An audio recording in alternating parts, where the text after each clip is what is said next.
रामकृष्ण हरी. मी Vinayak Dhoot. By birth दोन्ही डोळ्यांनी दिव्यांग आहे. तर लहानपणापासून भजन कीर्तन खूप ऐकत होतो. महाराष्ट्राची जी वारीची संस्कृती आहे त्याच्याबद्दल खूप जाणून होतो. हे सगळं अनुभवत असताना एकदा तरी वारीसोबत पूर्ण चालायची खूप इच्छा होती. आणि आज संध्याकाळी विकास सरांनी मला जो विठ्ठल किंवा पांडुरंग असतो तर त्याचा पूर्ण मेकअप केला होता. आणि ती सगळी वेशभूषा करून मी आज 1 ते 1.5 तास तिथे गेलो. सुरुवातीला वेशभूषा करत असताना मला असं विशेष काही वाटलं नाही.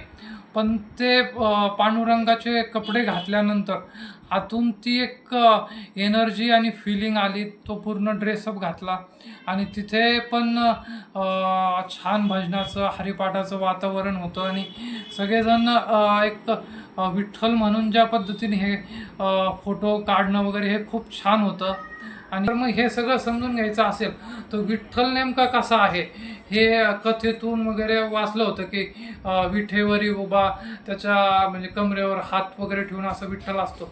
पण आज प्रत्यक्ष त्यांनी मला विठ्ठलाचा मेकअप केला. त्याच्यामध्ये मला माळ दागिने सगळे घातले, ड्रेसअप केला आणि मग कमरेवर हात ठेवून मी हरिपाठ वगैरे भजनमध्ये सहभागी झालो. फोटो वगैरे काढले, छान वाटलं.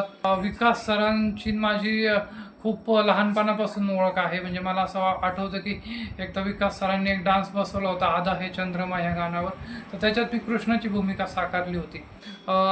तर विकास सर जे काम करत आहे जुन्नरमध्ये तर त्या आमचे दिव्यांग कला विकास केंद्राचे खूप खूप धन्यवाद.